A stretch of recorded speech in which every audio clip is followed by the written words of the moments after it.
This is the Codcast. All things Whitby Town FC.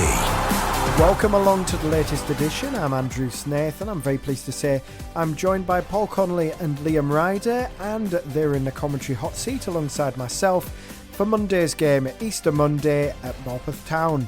There's the ball just flicked over towards the back. And it's into the net. Morpeth have broken the deadlock, and it's the skipper Jeff Henderson, I think, with that downward header. And Shemblan, no chance. How easy. It is the kind of position that Whitby concede from, and that's exactly what's happened. Henderson having the freedom of Craig Park to knock that ball past Shemblan and inside that left-hand post of the keeper. That was just very poor. Yeah, on all counts, you know, the free kick doesn't need to be given away in the first place. But that's, again, that's like we were saying, it's one that we give away time and time again. Lee Bullock and Jess and Kennedy keep picking up on it, and we still keep doing the same things. It'll be Leighton Watts with an outswinger here from the right-hand side. It's a nice ball towards the near post. Headed goalwards, and it's off the line. A lovely header from Harley Dawson as well, that. It's going into the roof of the net, and great work from the defender on the line. Leighton Watts laying it into the feet of Charles. He's just outside the penalty area. He tries a shot. Inches over the crossbars. Langley just thrusts his left arm upwards just over the crossbar, and that was a decent effort on the turn with his left foot by Jake Charles. Yeah, very good effort, and just pleasing to see somebody have a go. Just flights one towards the back post, and Bland thought about catching it but punched it instead. Picked up by the 7. It's over the head. In at the back post. What an awful time to concede. The ball was flicked back across goal by Evans, and I think it was forced home by the number 10 Bellado.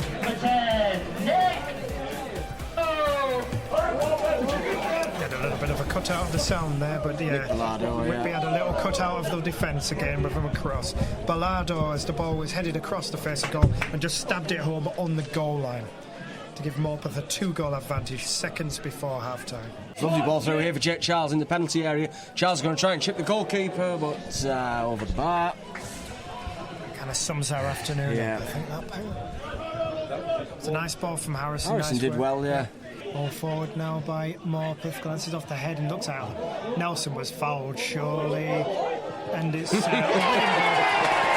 winner. It was poor. It was a little bit Sunday morning as the ball went loose there. It left Ryan Chater with an open net. Yellow card for Nelson to go with. I think he said something. Taps the ball past Bland. The most comfortable goal that Ryan Chater will have in his football career. That is the final whistle. Congratulations to Morpeth Town, and they've given themselves a great chance of surviving in the NPL Premier. Whitby under pressure going into these final 3 games. That was the story of Monday. It was a day to forget all round, Paul. Yeah, it certainly was, wasn't it? That was a long old afternoon, and a very worrying afternoon at that as well from a Whitby point of view. You know, we've spoken a couple of times about bad performances over the course of this season, and you know, you look at the games against the likes of Stocksbridge earlier in the season. You know, that was a bad performance, and you know, there's been others recently as well, but for in terms of what's at stake, and for what the match meant, not just to us but to Morpeth as well, and what it means for the league table, it was nothing short of diabolical, quite frankly. You know, we just complete 6s and 7s defensively. Well, which is a bizarre thing to say when I thought, you know, all of the backline didn't have a bad game.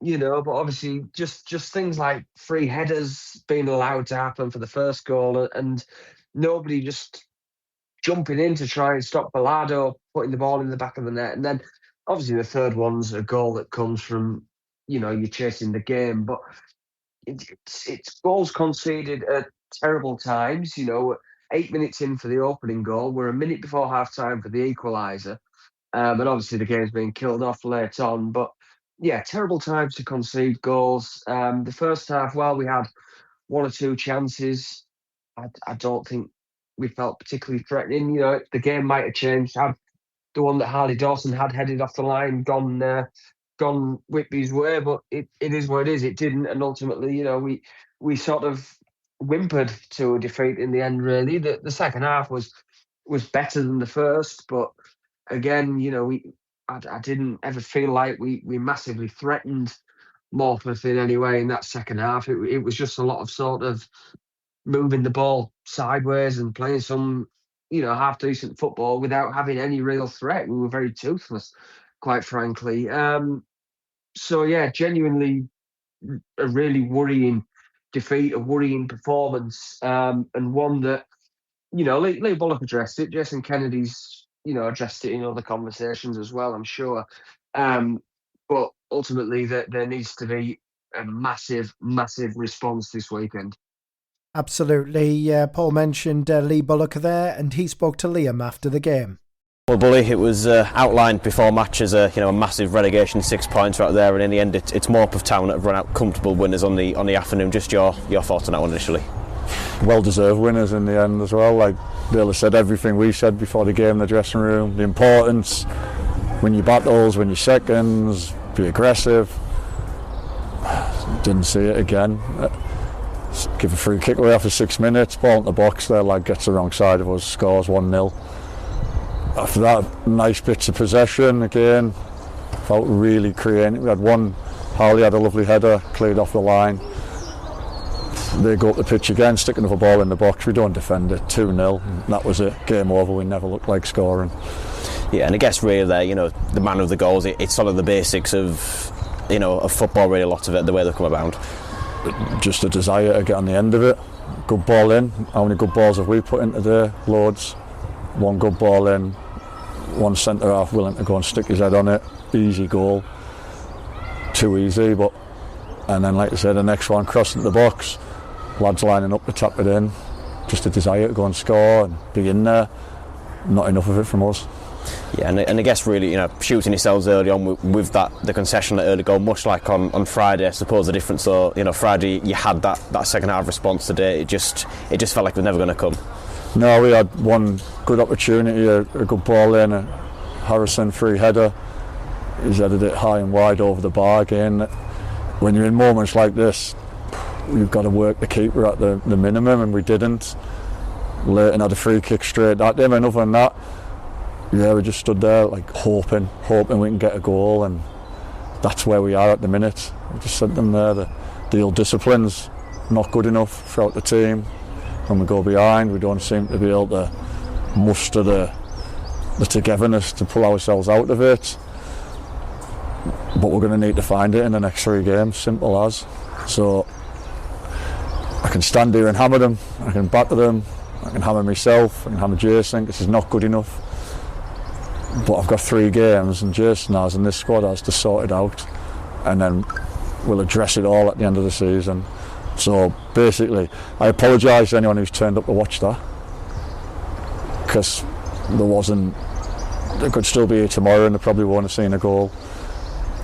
And we've got 3 massive games to sort it out with that small group of players that I've got left in there, and we're going to have to find a mammoth, massive performance to pull 3 points out against Hyde next week, or Leek or Cleethorpes on the last day. We're going to have to do something, because if we do that, they'll get everything they deserve. We'll get what we deserve, and so will the football club.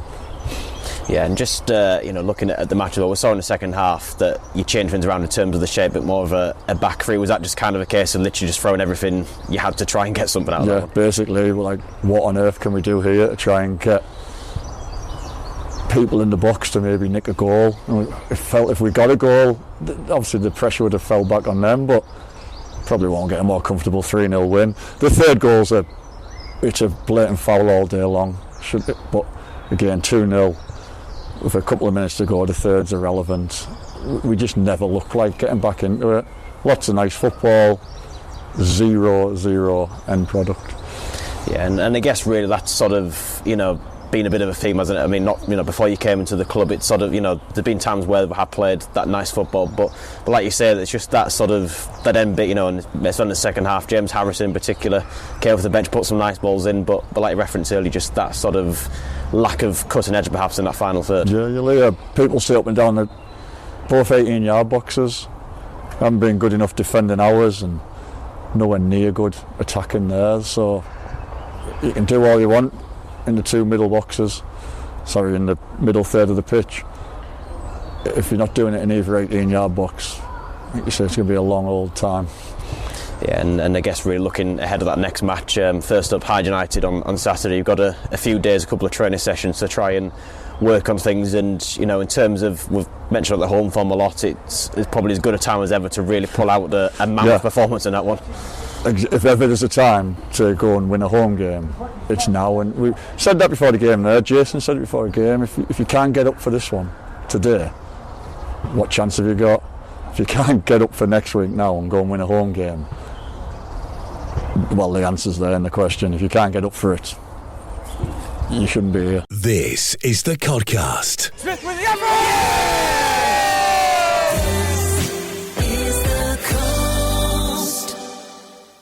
That's Lee Bullock, joint manager of Whitby Town, speaking to Liam after Monday's 3-0 defeat at Morpeth Town.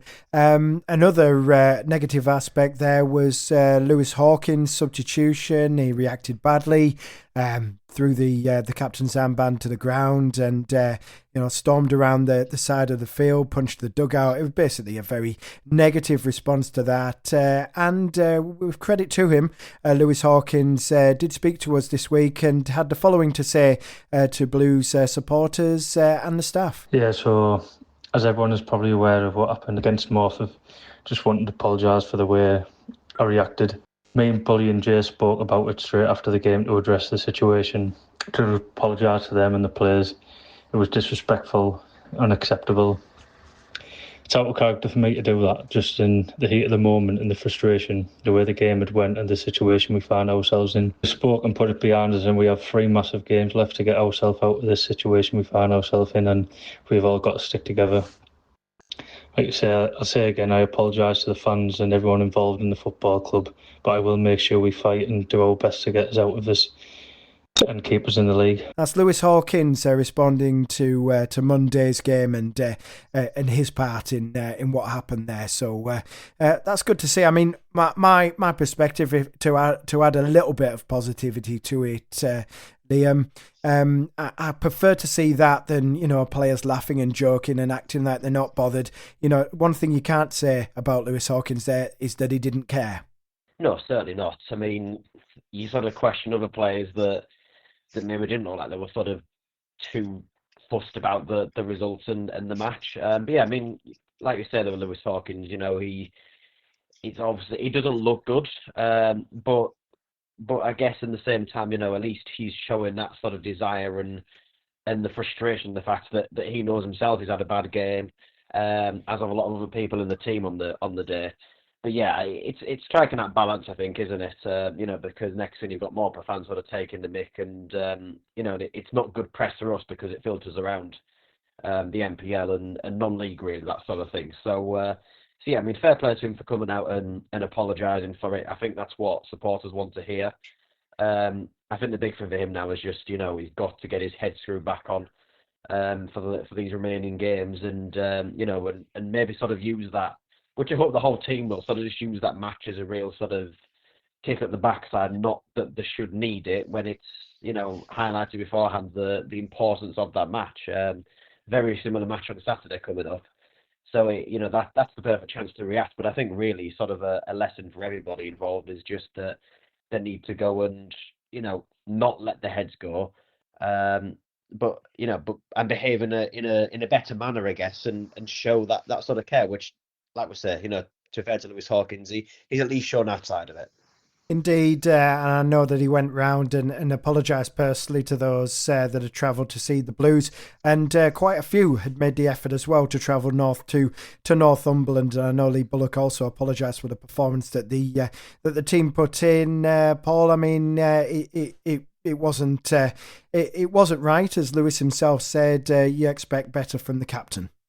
Yeah, I think that's the thing, and he was reminded very quickly of the standards that the club captain should be setting on and off the field. There was a long conversation following the game between JK and Bully, and they just had to set those standards straight and make sure that the one person that you want to be your leader and to be the person that ultimately sets the standards has to accept them themselves and has to obviously portray them when he's on the field. Look, it was disappointing to see, but you've both touched on there, and I'll re-emphasise that Hawksy isn't a player that doesn't care. He's been at this football club a long time now, and he knows what it's all about. His family very much like the football club as well. He's the sort of person who does care, and he does just want things to be right. He wants to win games of football, but yeah, sometimes and we've seen it in the past where frustration might just get the better of him every now and then. There was a game last season where he was brought off in the first half because otherwise he'd have been sent off, and sometimes that does get the better of him. But now it is a case of it's got to be head screwed on, focus on 3 games in hand, and that's not just Hawksy. That's everybody in the squad and within the football club. And in terms of obviously what we're in now, we're massively in this dogfight, and the message to the players now is: do you want a relegation on your CV?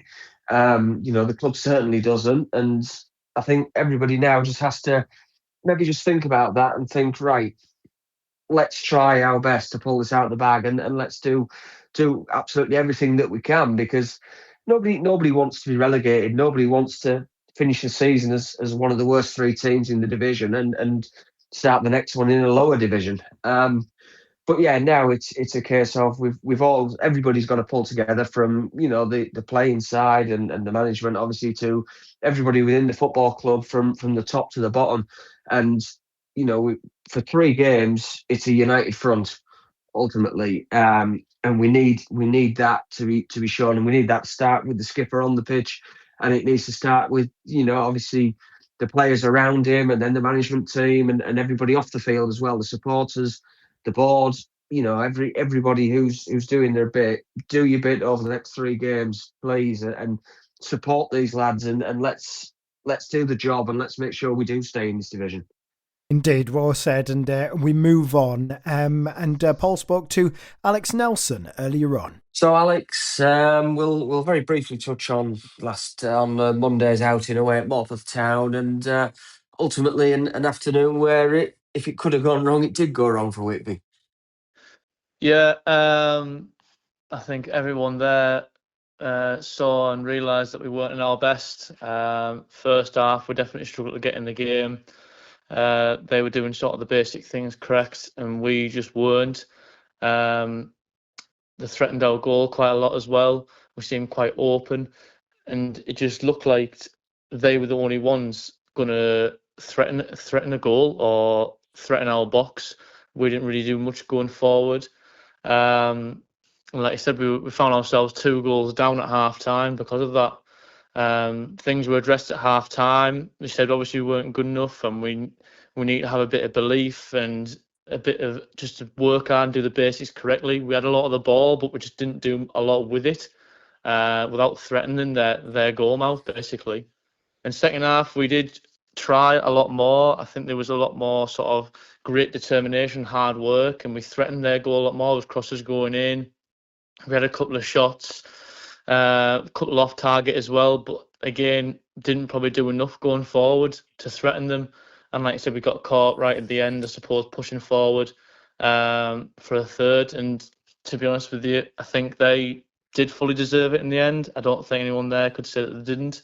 We just didn't do enough on the day, and we need to rectify that and going forward for the next 3 games, which are massive for us. Yeah, the first of those 3 coming, of course, on Saturday afternoon. There's been plenty said about the Morpeth game, and they ultimately now it's a case of moving on and putting it out of their minds, isn't it, a little bit, and going out importantly at home to go and get 3 points and just give ourselves the best chance that we can. Yeah, of course. Like you said, in myself, I always reflect on games, but there's nothing much we can do about it now. Monday's been and gone. We're going to train tonight. We're going to get together, and then obviously Saturday's game it's a cup final. It's so important for the club. We owe them one as well. They knocked us out the FA Cup. They beat them. They beat us out at their place as well. So I feel like we owe them one. Definitely, we just need to go out and perform like we did at Cleethorpes, like we did at Warrington Town, the levels that we know we can. And we're a match for any team, even second half against FC United, a team pushing top of the league and wanting the title. We more often match them for majority of that second half, even the game. So we just need to go in it together, work hard, do the basics right. And like I said, hopefully that'll get us a result that's worthy of a win, and that'll put us in good stead for the last 2 games of the season. There's been a lot said about the home form compared to the away form this season. Obviously, we are back at the Tobar Express Stadium at the Turnbull Ground, and if there was a time to address that home form, then now's it, isn't it? Yeah, of course it is. Our home form, we know, hasn't been good enough. We know it's not been great for supporters because a lot of them only see the home games. I understand that people can't go home and away, and they'll only come and see the home games. We've performed a lot better away from home, but like you said, we've got 2 home games out of the last 3 in fixtures, and we need that support. It's vital for us. We've gone to big games away from home. We see the support there, and it does help the team. And like I said, I hope that we can have that for the next 2 games of the season, and that'll push us forward and push us on, and it does help massively. So if they can obviously come along and cheer on the lads, then that'll be much appreciated, and we'll try and get them results there for the team, and then obviously keep us in the division, which is the main aim. Yeah, absolutely. Because we sort of speak about that support that Whitby have had over the course of the season. Always a good sort of 400-500 so at home games, but that the travelling fans on the road as well. We've seen a real upturn in numbers away from home. So there's certainly been some very good backing, hasn't there, this season? Yeah, definitely. Like you said, I know they haven't seen the best of us this season, especially like you said at home. But we do really appreciate the support. We can hear it. It pushes us on. We're towards the last 20 minutes of the game, and we might be tired or we're struggling a little bit. It pushes us on to work harder and to try our best a lot more when it comes to the end of the game.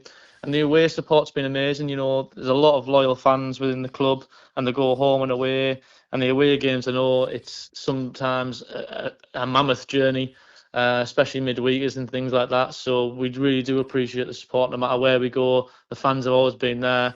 And like I said, we have been trying our best throughout the season to try and show the support that is given really to us and try and reward it as well, which we just haven't at the main time. But like I said, 3 games to go, massively important for our season. I hope we can get that support in the door on Saturday for the lads.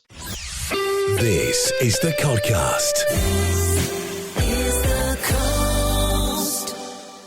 That's Alex Nelson speaking to Paul, looking back on Monday, but also looking ahead to that huge game against Hyde. It is the proverbial 6-pointer once again in the MPL Premier at the Tobar Express Stadium. If you can get there at all, please do go and support the team. Hugely important. Just to change the subject slightly, Liam, I've seen on the website there's been an announcement about some changes to the way the club is going to be structured going forward. Yes, well, basically it's come on the back of a board meeting we had this week, which, we're basically looking at sort of trying to restructure, I guess, the club moving forwards. So a number of roles on the board, and a few more details will be announced further down the line, but essentially a few roles on the board are kind of going to be put up for, don't say re-election, essentially the kind of open for people to apply for. Some new roles as well, as we've seen earlier on today, this volunteer coordinator. We've already had a couple of responses to that, which is great to see, and some really sort of good CVs, if you like, come into that one. So hopefully the long-term idea is that we'll have a much more united, well-organised board of directors, I guess, is where we'll probably look at it. Really trying to sort of tick off some key areas that perhaps we're lacking in at the moment. As much as we've still got this season to get out of the way first, really starting to sort of plan ahead for next season and beyond in terms of making sure we've got a better structure in place. and some really good people coming in, which hopefully will have a bit of movement on the volunteer coordinator side of things imminently. That'd be great. I mean, so this season it's kind of just let it get to the end, and then sort of over the course of the summer having a bit of a recruitment drive in terms of trying to bring volunteers in and having it all well organised really on a match day so everyone knows what they're doing. Processes in place so that we can make sure that if someone's unavailable, we've got plenty of notice and that we've got covered. So it should be a particularly good role. But in addition to that, like I said, there'll be a few more roles sort of becoming advertised across the course of the off season. A few roles that are currently occupied, they may also be advertised as well. But yeah, certainly great chances for people that have got a good skill set to really get involved with the club and hopefully try and push us forwards. The Codcast, all things Whitby Town FC. And Paul, we always end the podcast with Boost the Budget. Yeah, absolutely. That's the one thing that we can look at ahead to next season for already. I know there's certainly isn't too much looking ahead to next season so far, but obviously if you want to be able to get involved in that to try and help build the Seaside his budget, then we'd be more than grateful for the support. This season's been a difficult one, but hopefully we're going to be celebrating survival in a couple of weeks' time. Fingers crossed, anyway, and looking at building for the 2026-27 season, which is the club's 100th in existence. So if you want to get involved in that and try and help boost the budget, as it were, then just head to whitbytownfc.com. To the club shop section, and you can set up a direct debit on there, which will start to help us build the pot for 26-27 and going forward. Fantastic. So just a reminder about that big home game coming up on Saturday at the Tobar Express Stadium. It is Hyde, our rivals there at the foot of the NPL Premier. It's a 3 p.m. kickoff for that one. Just 3 games left this season for the Blues. Thank you to all my guests on this week's edition, to Paul Connolly, to Liam Ryder, to Lee Bullock, and to Alex Nelson and Lewis Hawkins, as well as to you for listening. We'll be back in the week. Bye for now.